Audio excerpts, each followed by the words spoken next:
Bueno, entonces vamos a hablar de los anestésicos locales. Eh, bueno, los anestésicos locales, pues, tienen su origen en la cocaína. Entonces, hace muchos años los incas eh, probaron la cocaína y se dieron cuenta que a la hora que ellos probaban la cocaína se les adormecía la lengua. Entonces fue cuando aislaron la cocaína y entonces provinieron los anestésicos locales. Esto tuvo su origen pues en los Andes. Y bueno, eh, el primero en utilizar un anestésico local en 1884 fue Kohler en una cirugía de córnea, era un oftalmólogo.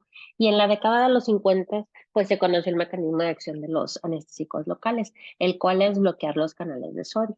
Entonces va a bloquear la despolarización y pues por ende el impulso nervioso. Entonces aquí tenemos un impulso nervioso normal, tú te quemas la mano, por ejemplo, entonces vamos a tener a la membrana, afuera va a haber mucho sodio, adentro hay potasio, viene el canal de sodio y está cerrado, pero al haber un impulso o un piquete, una quemadura, entonces se abre este canal y lo que va a hacer es que va a ingresar el sodio hacia dentro de la célula y va a causar una despolarización. Y después de que pasa ese, esa despolarización, se va a cerrar el canal de sodio y entonces viene el periodo refractario. Y ya cuando pasa este periodo va a salir el potasio. Eso es lo que pasa normalmente. Entonces, ¿qué va a hacer el anestésico local? Bueno, también tenemos aquí a la membrana y entonces va a haber igual sodio, ¿ok? Pero nosotros vamos a encontrar que viene el anestésico local en su forma negativa.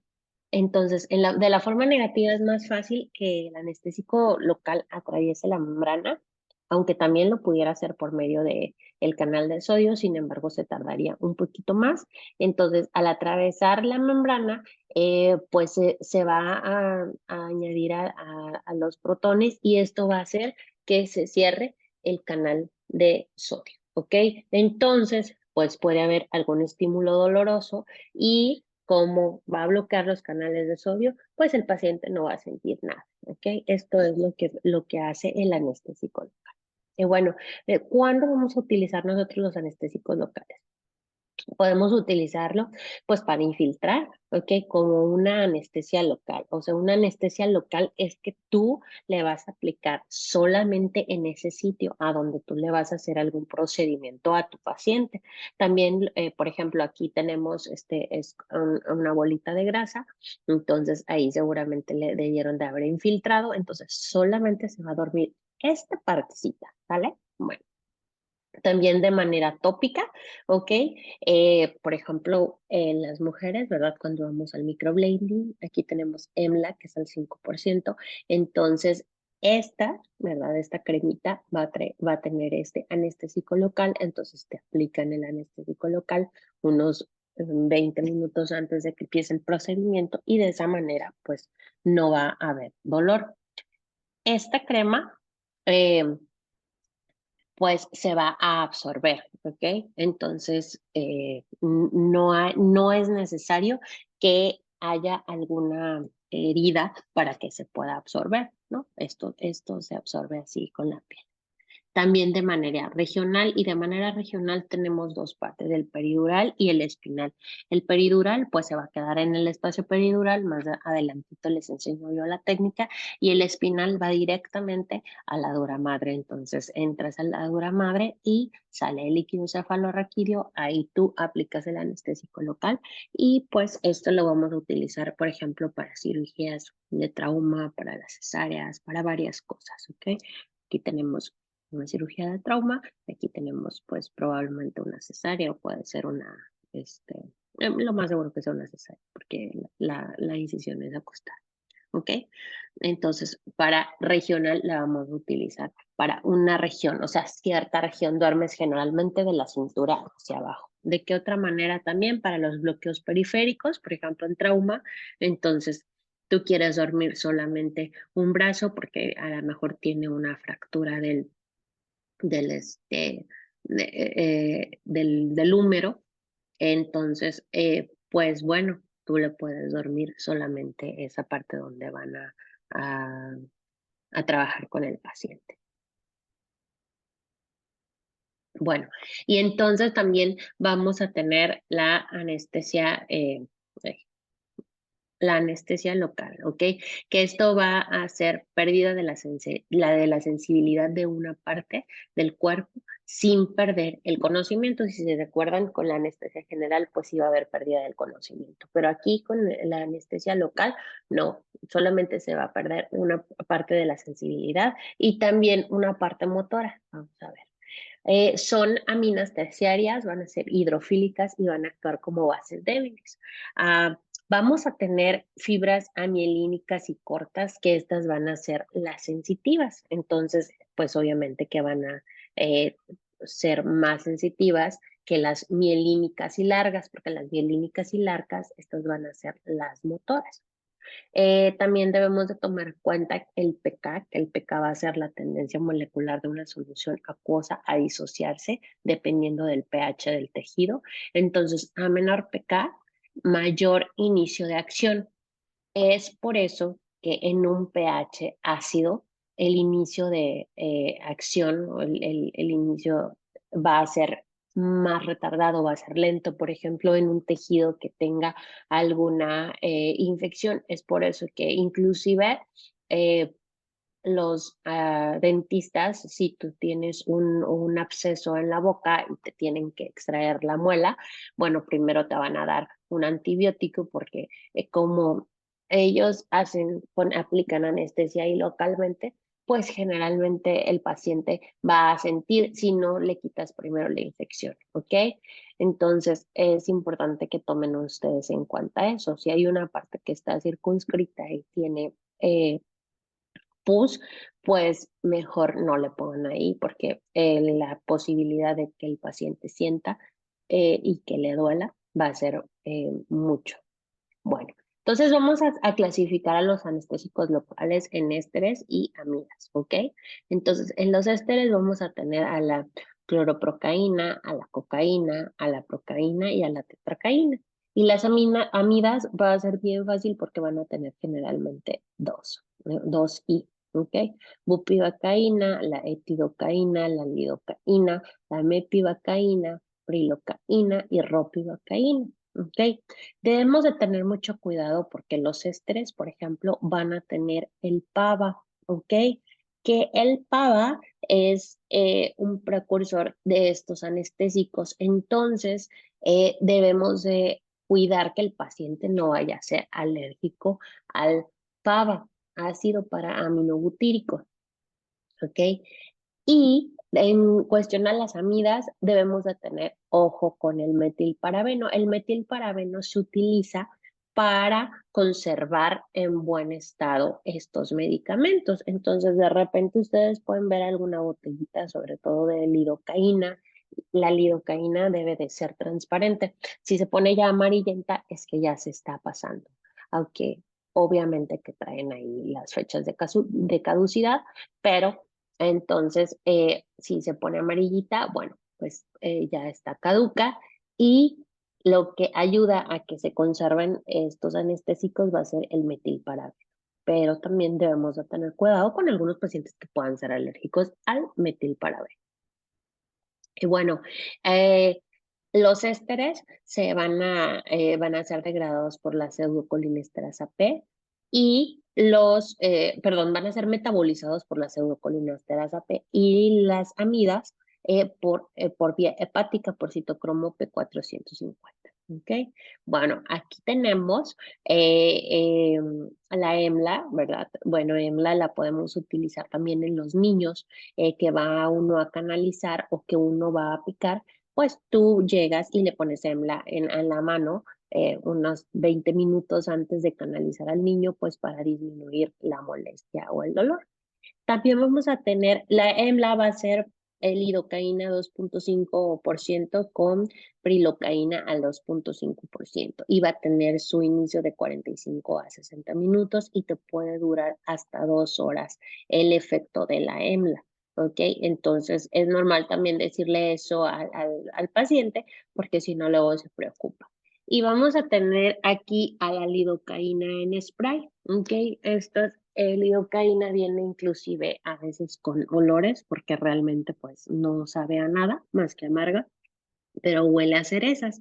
Entonces, eh, cuando ustedes van a utilizar la lidocaína en spray, pues por ejemplo, este niño que tiene aquí se raspó y se abrió, entonces le echan unos sprayzazos, obviamente al niño le va a doler, pero de esa manera va a ser el efecto, o sea, va a hacer que se duerma esa parte de que está herida y entonces ya una vez que está dormida le pueden infiltrar alrededor y va a disminuir la molestia. ¿Ok? La lidocaína en spray debe de tener contacto pues sí, con la mucosa, con los vasos sanguíneos para que se pueda absorber y hacer su efecto. La EMLA no. La EMLA puedes tener la piel intacta y al absorberse va a causar esa sensación de anestesia. Bueno, vamos a tener a la lidocaína al 1 y al 2%, ¿ok? La lidocaína sola, aquí está, esto es al 1 y al 2%. Al 1% quiere decir que trae 10 miligramos por mililitro y al 2% trae 20 miligramos por mililitro. Vamos a tener también a la lidocaína con epinefrina al 2%. Aquí está, trae 2% de lidocaína con epinefrina, 20 miligramos de lidocaína por 0.005 miligramos de epinefrina. ¿Ok? Esto nosotros los vamos a utilizar sobre todo para que pues haga más rápido el efecto de la lidocaína en el paciente cuando es peridural. Acuérdense que la epinefrina va a ser un vasoconstrictor, por eso está prohibido el uso en mucosas. También donde más se utilizan, por ejemplo, los otorrinos la utilizan a la hora de infiltrar cuando van a hacer algún procedimiento de una septumplastía, ellos pueden colocar lidocaína con epinefrina para disminuir el sangrado. Está prohibido en mucosas porque al haber epinefrina en esta sustancia, entonces puede causar alguna necrosis de parte del cuerpo, así que no se les va a ocurrir infiltrarle a alguien en mucosas porque eso se va a necrosar, ¿ok? Bueno, pues va a tener un pK de 7.9. Podemos utilizarla infiltrándolo, ¿ok? También de manera tópica, epidural, espinal, para bloqueos periféricos y también para regional. Antes se utilizaba mucho un bloqueo de Bier que se dejó de utilizar porque tú le ponías al paciente como un torniquete y entonces le aplicabas esa lidocaína vía intravenosa al paciente, pero había muchas complicaciones y pues mejor se dejó de utilizar ese bloqueo, pero para que ustedes sepan. Entonces, si tú vas a infiltrar, van a tener una duración de 1 a 4 horas y con una dosis máxima de 4.5 miligramos por kilo, o sea, 300 miligramos, o de 7 miligramos por kilo. Con 500 miligramos de epinefrina, si la utilizas combinada, ¿ok?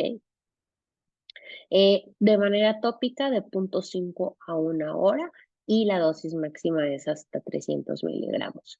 Y epidural, pues el inicio va a ser moderado y te va a durar más o menos de 1 a 2 horas y la dosis máxima van a ser 300 miligramos en el espacio epidural. En el espacio espinal va a ser de 0.5 a 1 hora y la dosis máxima pueden ser 100 miligramos. La verdad, 100 miligramos se me hace un chorro y a mí me da mucho miedo. De hecho, hay gente que sí utiliza lidocaína a nivel espinal. Yo, la verdad, no, porque me puede hacer una raquia masiva y el paciente se puede morir. Y para bloqueos periféricos de 1 a 3 miligramos, de 1 a 3 horas, perdón, y una dosis máxima de 300 miligramos o de 500 miligramos cuando se le añade la epinefrina. Vamos a tener a la bupivacaína hiperbárica. ¿Ok? Vienen 15 miligramos en 3 mililitros y es hiperbárica porque a esta bupivacaína, que va a ser esta, la bupivacaína hiperbárica, se le va a añadir glucosa. Es hiperbárica porque la varicidad va a estar por arriba de la varicidad normal del líquido cefalorraquídeo. ¿Ok? Entonces, este medicamento, si por ejemplo van a operar la pierna derecha, tú pones al paciente sobre su lado derecho. Y entonces el anestésico se va a fijar de ese lado, del lado derecho. ¿Ok? Sin embargo, si nosotros tenemos bupivacaína isobárica, ¿ok? Que viene de 150 miligramos en 30 mililitros, que va a ser esta, la varicidad de este medicamento va a ser pues igual a la del líquido cefalorraquídeo. Entonces, si por ejemplo nosotros tenemos una fractura de cadera y le van a operar la cadera izquierda, pues al paciente le es muy molesto colocarse del lado izquierdo. Entonces tú lo pones sobre su lado derecho, le pones bupivacaína isobárica y entonces el anestésico se le va a fijar en la parte izquierda, ¿sí? Entonces esa va a ser la diferencia. La hiperbárica tiene glucosa y se va a fijar del lado donde tú le pongas al paciente. Y si lo pones del lado derecho, se va a fijar del lado derecho. Si lo pones del lado izquierdo, se fija del lado izquierdo. La bupivacaína isobárica no tiene glucosa y se va a fijar de manera contralateral hacia donde tú coloques al paciente. La hiperbárica va a ser más cardiotóxica que la isobárica. Entonces, la isobárica, pues, te va a hacer menos efectos cardiovasculares que la hiperbárica. La hiperbárica tú la pasas, inmediatamente empiezas a ver una bradicardia y una hipotensión, dependiendo de la cantidad que le pases al paciente, dependiendo de la velocidad con que se la pases al paciente. ¿Ok? Va a tener un pK de 8.1. Los usos van a ser para infiltrar. Sobre todo puedes infiltrar con bupivacaína isobárica, por ejemplo, ya cuando cerraron al paciente, pues le pueden infiltrar ahí el área, ¿ok? Para que disminuya el dolor. Va a ser un inicio rápido, va a tener una duración de 2 a 8 horas con una dosis máxima de 2.5 miligramos por kilo o 175 miligramos para uso epidural, eh, que el inicio va a ser moderado, de 2 a 5 horas va a tener esa duración y la dosis máxima van a ser 150 miligramos y de parte espinal el inicio es bien rápido, o sea, acabas de pasar el anestésico y ya el paciente te dice, no, pues sí, ya siento calientes las piernas y ya como a eso de los 2 minutos ya no puede mover las piernas. eh, y ni la siente. Bueno, sí tienen una sensación como de hormigueo. La duración va a ser de 1 a 4 horas y la dosis máxima son 20 miligramos. Y para bloqueos periféricos, el inicio de acción es bien, bien, pero bien lento. Te tienes que esperar unos de 30 a 45 minutos. Va a tener una duración de 4 hasta 12 horas. Es por eso que a muchos traumatólogos pues, no les gustan estos bloqueos periféricos y en lo personal a mí tampoco, porque el paciente puede estar bloqueado hasta 12 horas y entonces ya no saben si ellos a lo mejor le hicieron una praxia del nervio o tú con tu bloqueo van a saber hasta 12 horas después, o es tu bloqueo más bien. Y la dosis máxima son 150 miligramos, ¿ok?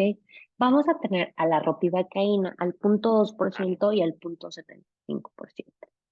Esta va a tener un efecto más sensitivo y menos motor. Entonces, es muy bueno para los trabajos de parto porque tú le aplicas ropivacaína a la paciente, no le duele y pueden mover las piernas. Entonces, ellas se pueden movilizar. Vamos a tener el 0.2% que son 2 miligramos por mililitro, y al 0.75%, pues 7.5 miligramos por mililitro. Tiene un pK de 8.1. Se utiliza también para infiltrar, para bloqueo epidural y para bloqueos periféricos, aunque también la podemos utilizar para bloqueos espinales o subaracnoideos.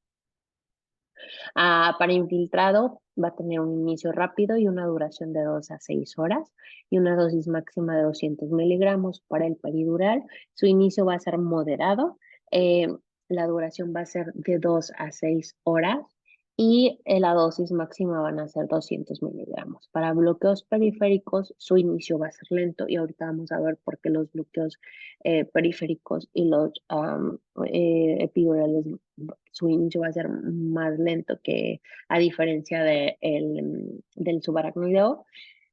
Y en bloqueo periférico va a tener una duración hasta de 8 horas con una dosis máxima de 250 miligramos. Y vamos a tener aquí las técnicas anestésicas, ¿ok? Entonces, si ustedes se dan cuenta aquí, bueno, aquí vamos a tener a T12, luego empieza L1, L2 hasta el S2, ¿ok?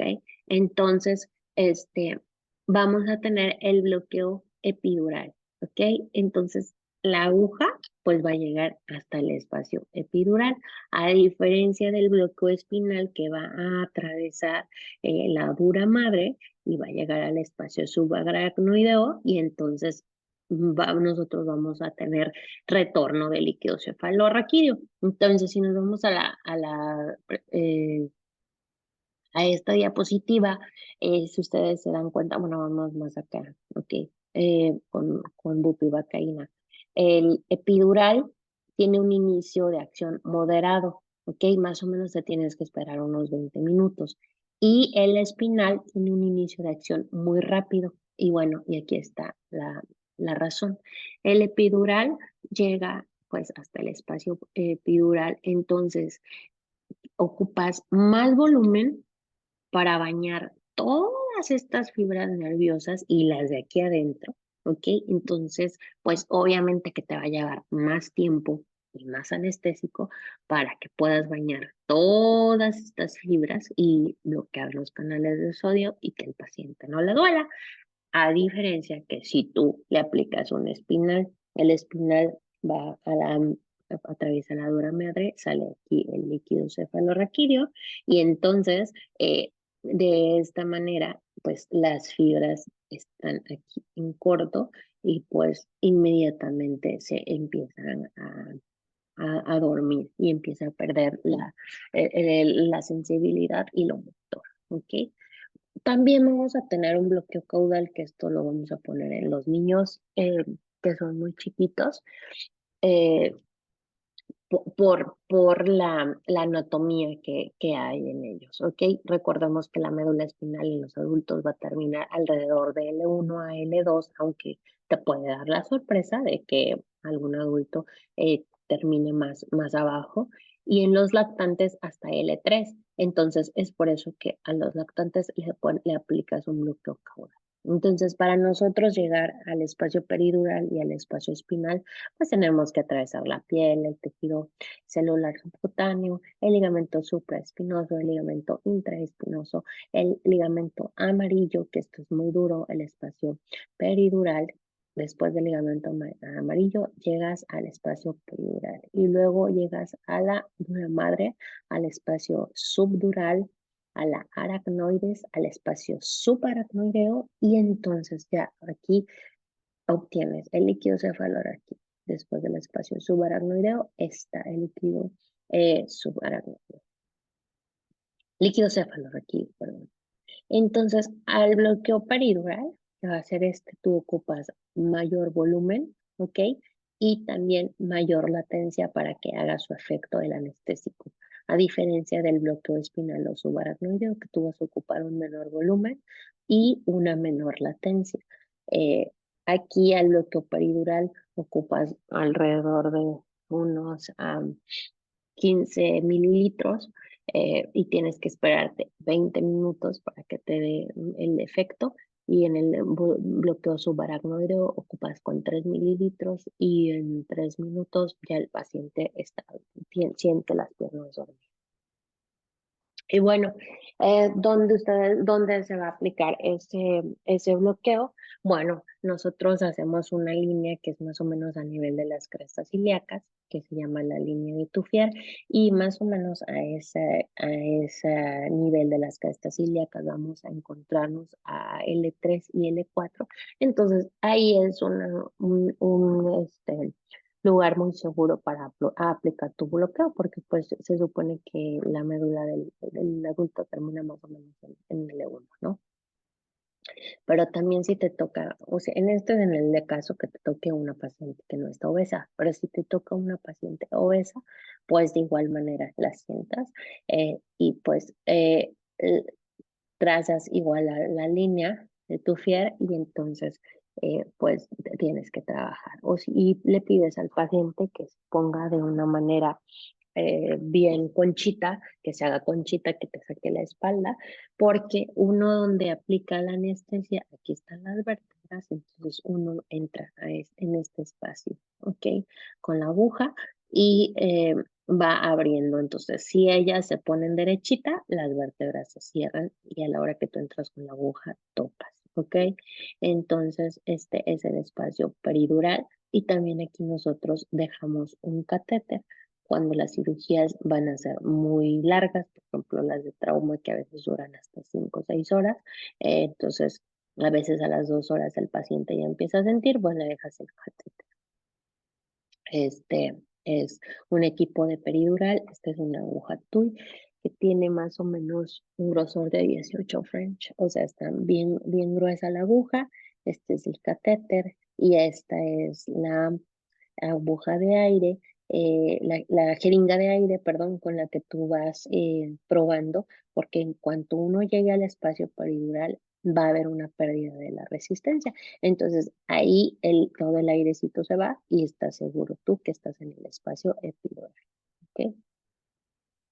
Y esta es una aguja de raquia. Es una aguja más delgadita, más o menos el tamaño son unos 25. Esta es de 25. eh, Hay otras más delgaditas que son 27.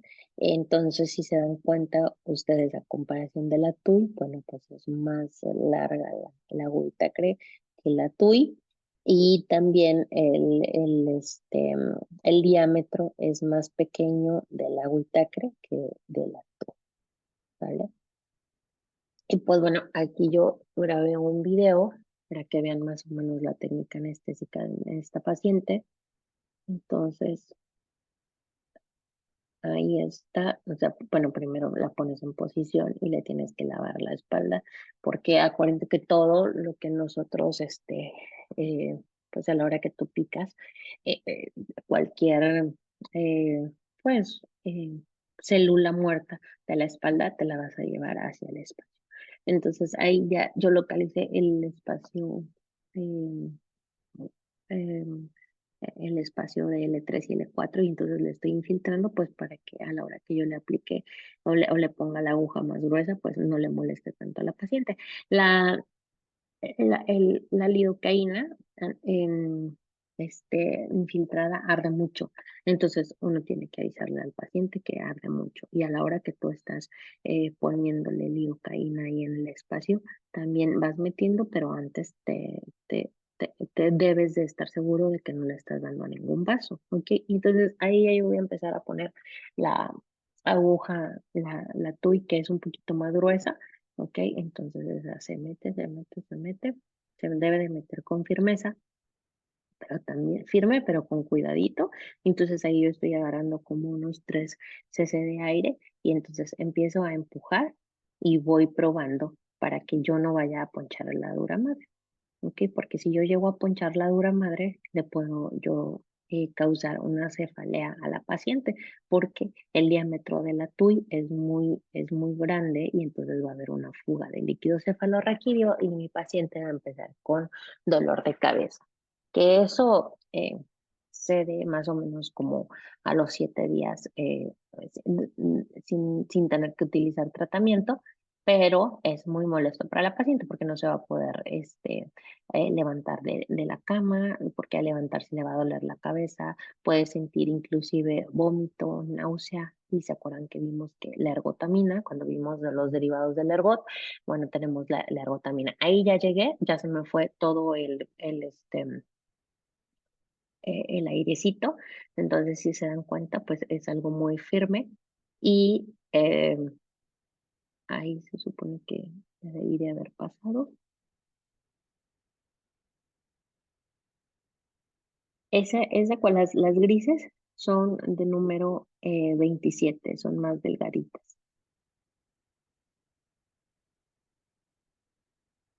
Entonces ahí viene el líquido cefalorraquídeo, creo, y entonces aquí ya empieza el otro.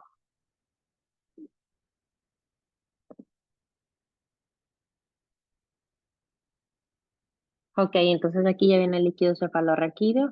Si se dan cuenta, miren, aquí está cayendo. El líquido cefalorraquídeo debe de ser transparente, debe de ser incoloro, ¿ok? Y entonces ya, pues ahí yo le empiezo a pasar el anestésico para que la paciente pues se pueda operar.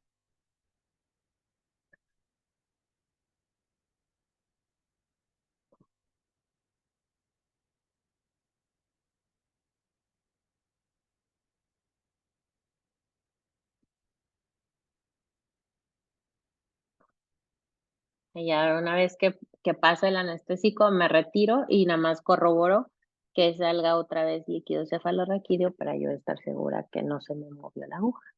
¿Ok? Y bueno, y ya después, aquí yo le dejo un catéter.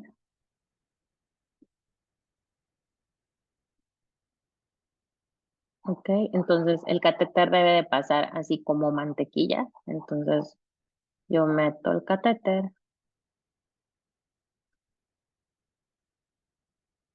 Ahí me dio un retorno como de sangre. Entonces lo sigo metiendo y ya después nada más voy a probar con un poquito de solución para, para que esa sangrita se limpie. Si me sigue saliendo sangre, debo de retirarme y debo de hacer otra punción, pero, pero según yo ahí ya bien, o sea, me quedó bien. Por eso es que estaba yo pidiendo solución fisio.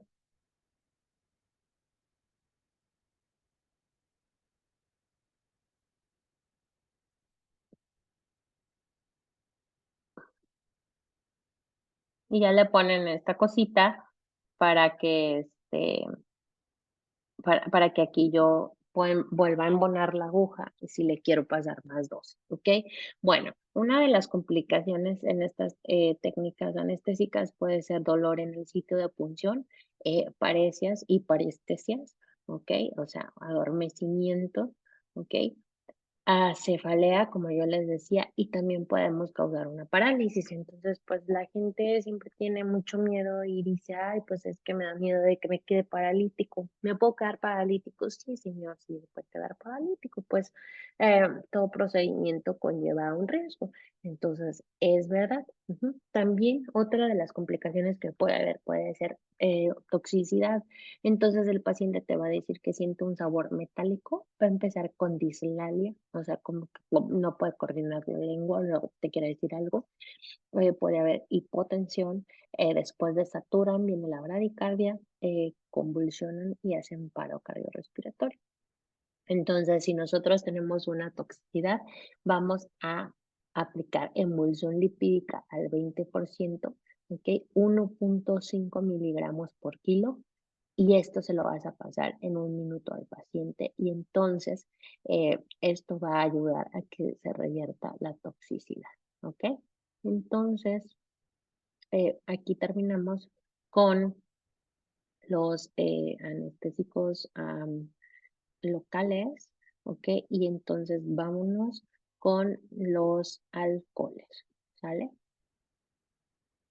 Entonces, bueno, aquí tenemos a los alcoholes. Bueno, los alcoholes eh, El alcohol, pues, es consumido de manera muy alta, ¿ok? En cantidades bajas a moderadas va a aliviar la ansiedad y va a fomentar una sensación de bienestar o incluso euforia. El 75% de la población adulta va a tomar alcohol con regularidad. De hecho, la Organización Mundial de la Salud decía que una persona alcohólica es aquella que toma en los días festivos.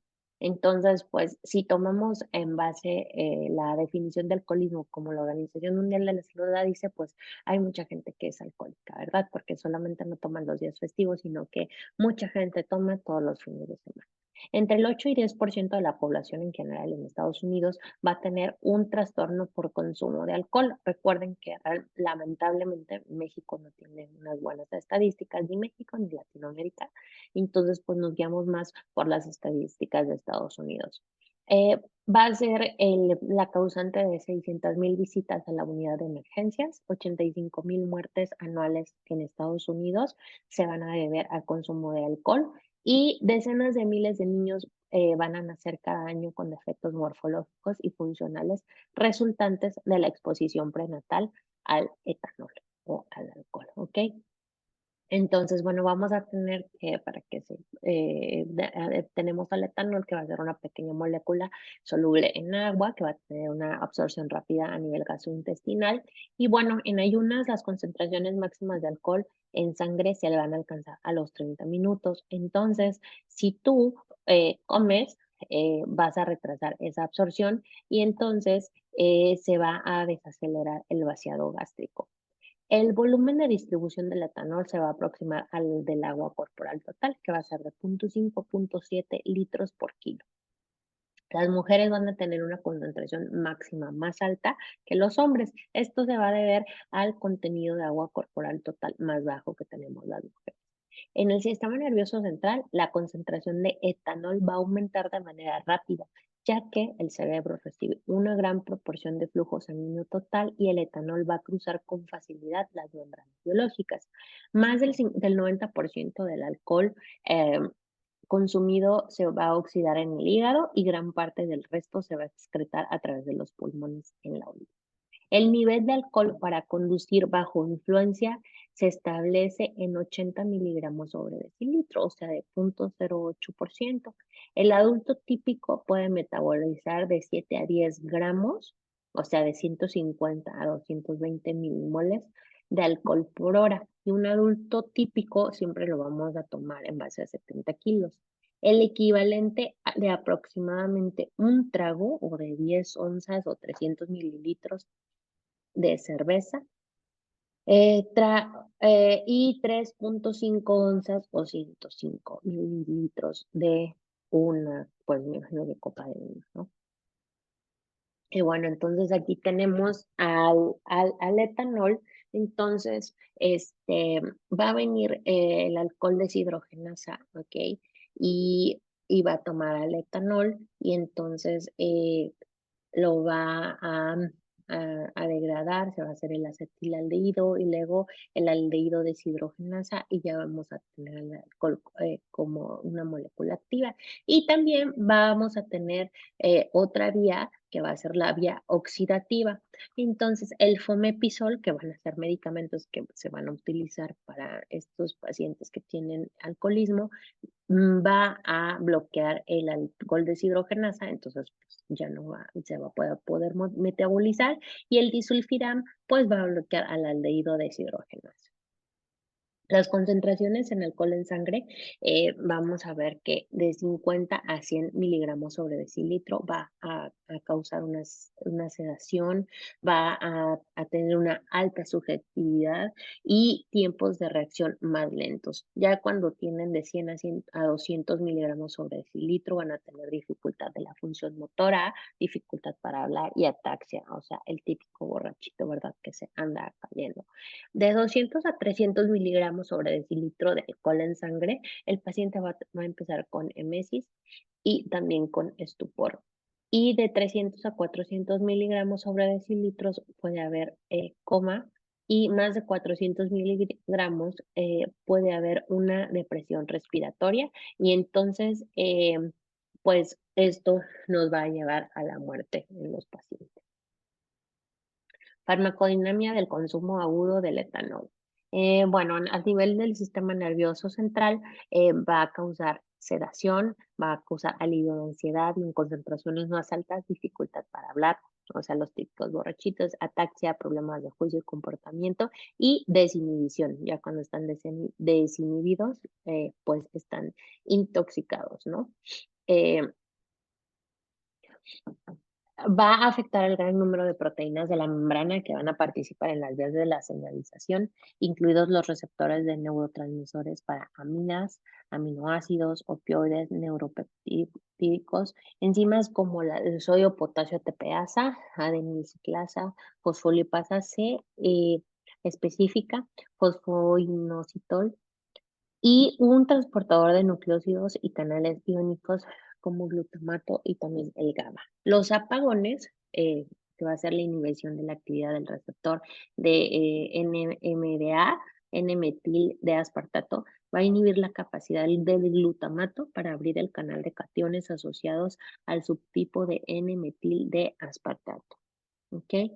A nivel cardiovascular, pues va a disminuir la contractilidad a concentraciones de 100 miligramos sobre decilitro y a nivel del músculo liso lo va a vasodilatar. Entonces va a haber una vasodilatación, va a haber una hipotensión, el síncope, puede haber hipotermia y relajación uterina. ¿Ok? Esto es a dosis de intoxicación. ¿Cuáles son las consecuencias del consumo crónico de alcohol? Bueno, pues las muertes relacionadas con el consumo de alcohol van a ser causadas por enfermedades hepáticas, cáncer, accidentes y juicio. Del 15 al 30% de los bebedores crónicos van a desarrollar pues una enfermedad hepática grave, sobre todo cirrosis. Entonces, primero van a tener hígado graso, después cirrosis, después van a debutar con hipertensión portal. Esa hipertensión portal te va a llevar a las varices esofágicas y eso a un sangrado. Entonces, un alcohólico se puede morir desangrado, sí, sí se puede morir desangrado, ¿ok? Pancreatitis también, gastritis, que la gastritis, pues, obviamente va a llevar a una anemia y a una mala nutrición, lesión del intestino delgado, va a haber diarrea, mala absorción de vitaminas solubles en agua. ¿Cuáles son las vitaminas solubles en agua? Me van a decir en la siguiente clase. Y también va a haber desnutrición. A nivel del sistema nervioso central, bueno, a altas dosis durante un periodo prolongado va a traer como resultado tolerancia y dependencia física y también psicológica. ¿Ok? Los bebedores crónicos de alcohol, cuando se ven obligados a reducir o discontinuar su consumo, van a experimentar el síndrome de abstinencia, que van a estar con hiperexcitabilidad en casos leves, pueden llegar a convulsionar, pueden tener psicosis tóxica y delirium tremens, que eso es, el delirium tremens es lo más grave en estos casos. Una lesión simétrica generalizada del nervio periférico, como parestesias distales de las manos y de los pies, alteraciones en la locomoción y ataxia, demencia y enfermedad desmielinizante. Y también vamos a tener el síndrome de Wernicke-Korsakoff, que esto va a ser un parálisis de los músculos externos del ojo, va a haber ataxia y un estado confuso que puede progresar a coma y muerte. Y vamos a tener deficiencia de tiamina y psicosis de Korsakoff. Y bueno, a nivel cardiovascular también podemos encontrar miocardiopatía dilatada, ¿ok? Con hipertrofia ventricular y fibrosis, o sea, vamos a tener una insuficiencia cardíaca. Cuando vimos lo de insuficiencia cardíaca y vimos las causas, ¿se acuerdan que también mencionamos el alcohol? Bueno, pues por eso, porque puede dar una miocardiopatía dilatada. Va a haber arritmias tanto auriculares como ventriculares, anomalías del metabolismo del potasio o del magnesio, así como una mayor liberación de catecolaminas. Las convulsiones, el síncope y la muerte súbita durante la abstinencia de alcohol pueden deberse a esas arritmias. Puede haber hipertensión también. Previenen la enfermedad coronaria. Eso, pues por lo que va a elevar el HDL, que va a prevenir el proceso inflamatorio, va a aumentar la conducción del anticoagulante endógeno y va a activar el plasminógeno tisular. Esto estamos hablando en cuestión al, al vino, ¿ok? que puede prevenir una enfermedad coronaria. ¿Por qué? Porque una copa de vino tiene antioxidantes que va a tener polifenoles y esto se supone que hay artículos que describen que puede proteger contra la aterosclerosis. Pues eso sería solamente una cosa buena, pero es del vino y es como que con medida, tampoco así que todos los días. A nivel de la sangre, pues va a afectar la hematopoiesis por efectos metabólicos y nutricionales. Se va a presentar anemia leve por deficiencia de hierro o por hemorragia gastrointestinal. Acuérdense que a nivel intestinal, pues pueden disminuir algunas absorciones. En el sistema endocrino y equilibrio electrolítico, alteración hormonal, puede haber ginecomastia y atrofia testicular, puede haber ascitis, edema, alteraciones del potasio por la diarrea y por el vómito, aldosteronismo secundario grave, puede contribuir a la debilidad muscular y a la hipoglucemia. En niños, pues vamos a tener el síndrome de alcoholismo fetal, que van a ser efectos teratogénicos y es la principal causa de retraso mental y malformaciones congénitas, restricción en el crecimiento intrauterino, microcefalia y mala coordinación. En el sistema inmune predispone a infecciones, especialmente en el pulmón, y empeora la morbilidad, aumenta el riesgo de mortalidad de pacientes con neumonía. Y pues hay un mayor riesgo de cáncer, y sobre todo de boca, de faringe, de laringe, de esófago e hígado y cáncer de mama en las mujeres, aunque también a los hombres les da, pero es más común que nos suceda a nosotros. Interacciones entre alcohol y los medicamentos. Bueno, recuerden que el consumo crónico de 3 o más bebidas diarias puede aumentar el riesgo de toxicidad hepática. Entonces, el acetaminofén o el paracetamol, que está mediado por P450, va a aumentar los metabolitos hepatotóxicos reactivos. Inhibe el metabolismo de las fenotiacidas, los antidepresivos tricíclicos y los sedantes hipnóticos. Va a haber una depresión del sistema nervioso central si ustedes lo combinan con sedantes hipnóticos. Entonces, pues imagínense, alcohol con clonazepam, pues el paciente pues se funde, ¿verdad? Bueno, la intoxicación aguda de alcohol, pues va a ser un síndrome de una sobredosis aguda, sedante hipnótica, junto con los efectos cardiovasculares que ya vimos anteriormente, que va a ser vasodilatación, o sea, va a haber hipotensión, puede haber esto, a su vez, una taquicardia y la irritación gastrointestinal. Entonces, el objetivo para nosotros en una intoxicación aguda por alcohol es prevenir la depresión respiratoria grave y la aspiración de vómitos para que pues no te vaya a causar una este, broncoaspiración y el paciente se te muera. Debemos nosotros de corregir el desequilibrio hidroelectrolítico porque vamos a encontrar hipoglucemia y cetoacidosis. Entonces, ¿cómo lo vamos a corregir? Pues con glucosa y vamos a administrar tiamina para proteger contra el síndrome de Wernicke-Korsakoff.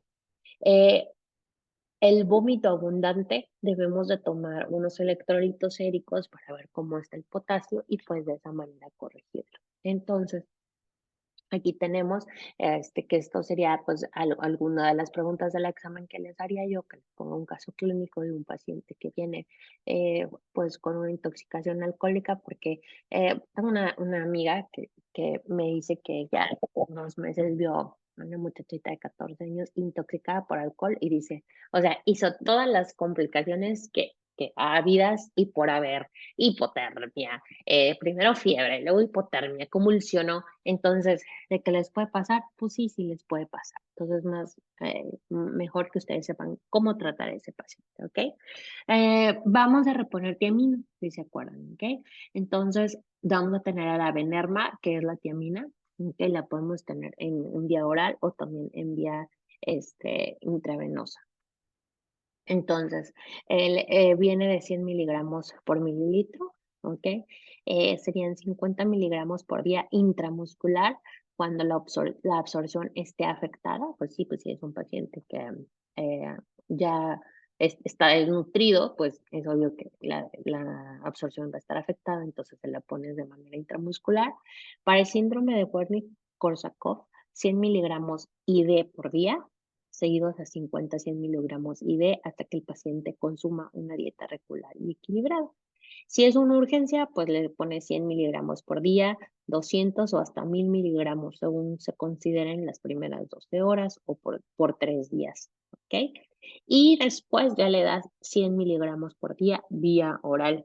Estas vienen de 300 miligramos, pues si no, no les quedará más que dividir la tableta en 3 para podérsela dar a su paciente. Y potasio. Esto quiero que me presten atención, porque qué tal se me ocurre ponerle como punto extra o algo así. Entonces, vamos a tener nosotros que el potasio normal va a ser de 3.5 hasta 5.5 en la sangre, dependiendo de los laboratorios, pero más o menos eso es el potasio normal, ¿ok? Entonces, para nosotros reponer potasio, vamos a utilizar unas ámpulas de KCl, que son las de cloruro de potasio, que vienen 20 miligramos en 10 mililitros, esa cada ámpula, ¿ok? Bueno, aquí tenemos potasio de 500 miligramos, que esta va a ser por vía oral, porque también lo pueden utilizar. Y aquí tenemos las ámpulas que vienen 20 miligramos, 20 miliequivalentes, perdón, en 10 mililitros. Entonces, si el paciente tiene una deficiencia leve, pues se va a encontrar entre 3 a 3.4 de la falta, dependiendo cómo me salgan mis laboratorios. Y yo le voy a reponer el 5% del potasio corporal total. Ahorita vamos a ver eso, lo del potasio corporal total. Eso tú se lo puedes dar por vía oral y después a las 24 horas le vuelves a pedir otros electrolitos séricos. Moderado cuando mi paciente tenga 2.5 a 2.9 y le voy a reponer el 10% del potasio corporal 3 total. Y severo cuando tenga el paciente menos de 2.4 y le voy a reponer el 15% del potasio corporal total, ¿ok? El leve tú lo puedes mandar a su casa, el moderado y el severo debes de ingresarlo para reponerle potasio.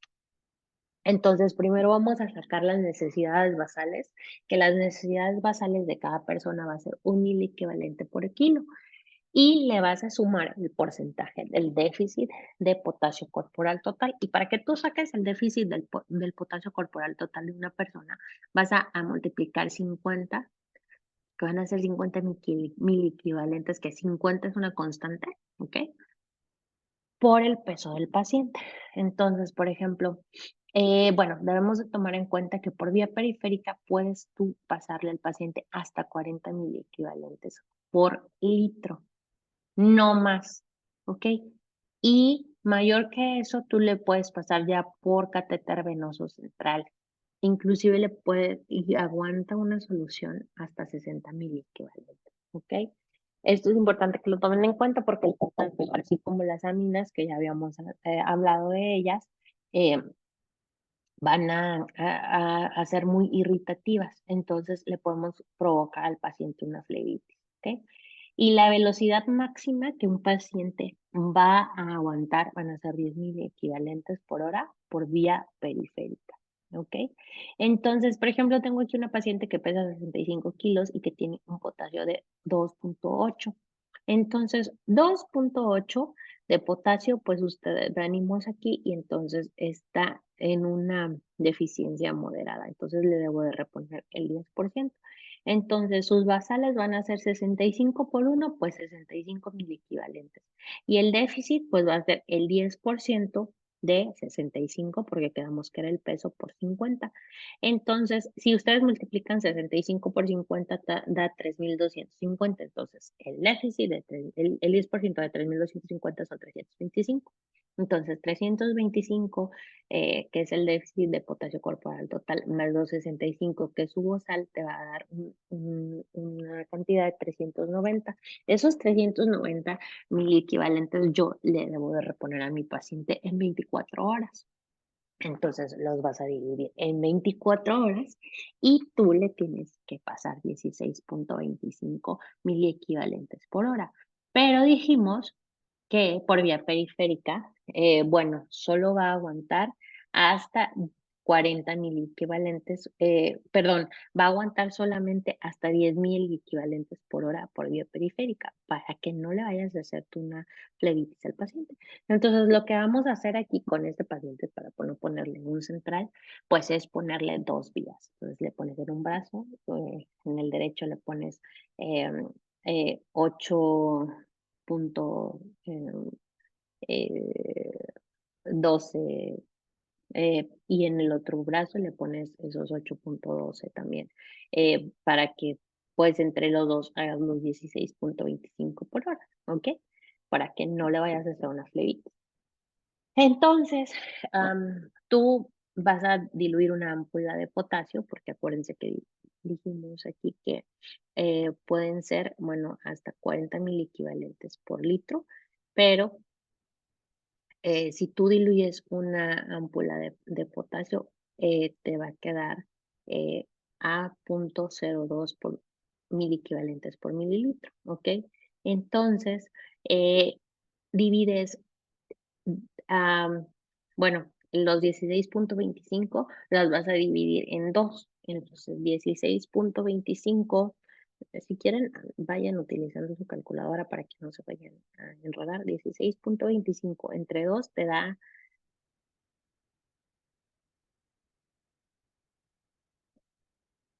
8.125. Entonces, 8.125 entre 0.02 te da a 406.25 mililitros por hora.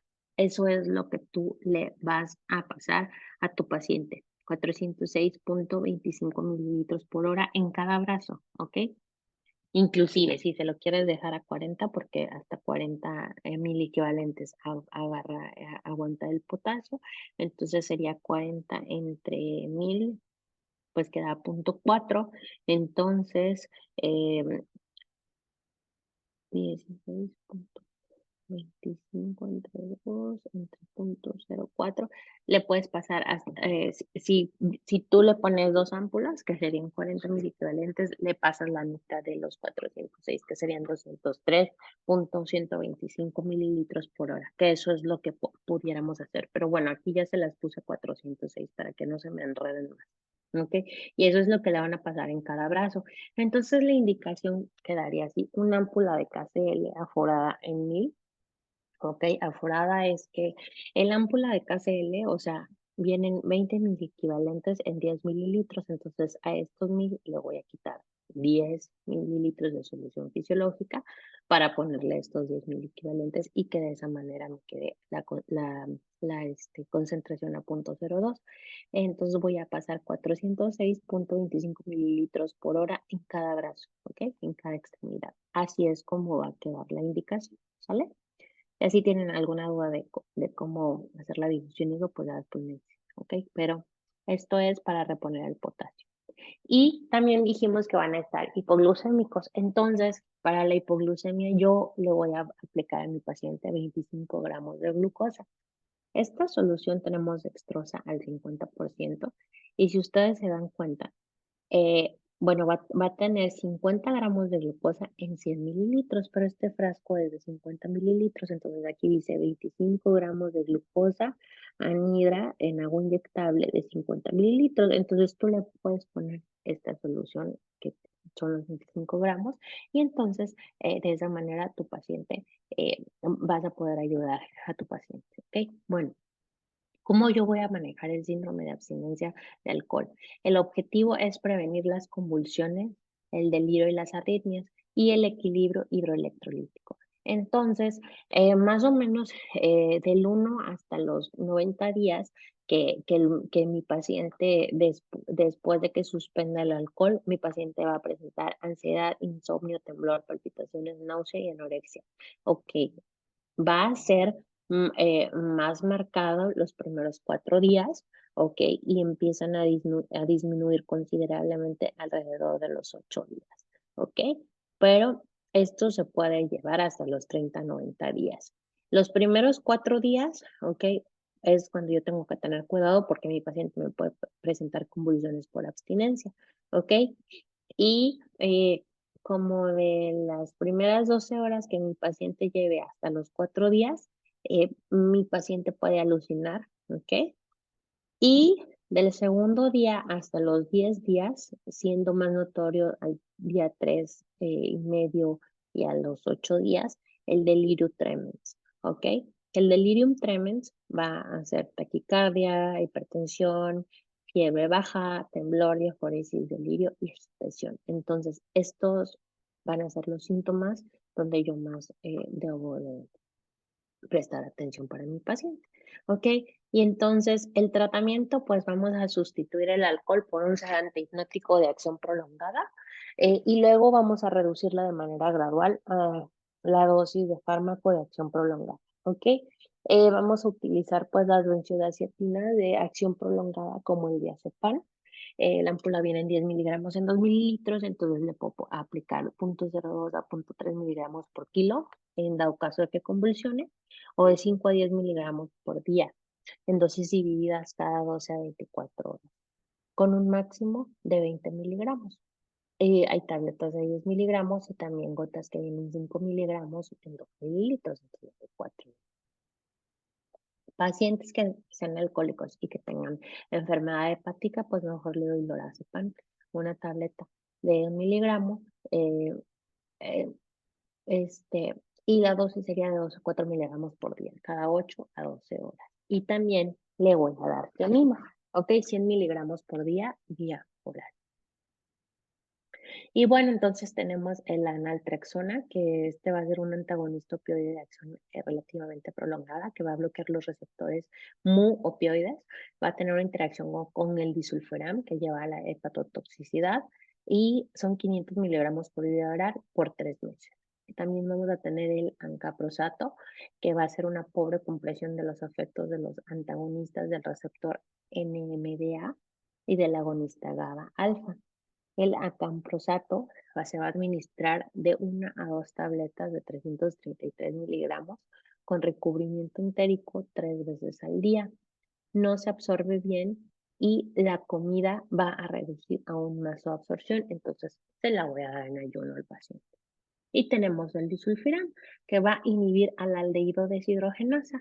El alcohol se va a metabolizar como de costumbre, pero el acetilaldehído se va a acumular. Por tanto, el disulfiram va a causar incomodidad extrema en pacientes que ingieran bebidas alcohólicas. Y esto se le va a dar 250 miligramos cada 12 horas por 2 semanas y 250 miligramos vía oral por 3 meses. Después de las 2 semanas, las dejas por 3 meses más. La incomodidad que van a tener estos pacientes es que ellos van a tomar y van a empezar con una cefalea intensa, con una náusea y vómito, entonces ya no van a querer tomar. ¿Ok? Y aquí me voy a quedar y en una chancecita más que tenga, les voy a subir la otra la otra, la parte que me falta, ¿sale? Entonces, ahí nos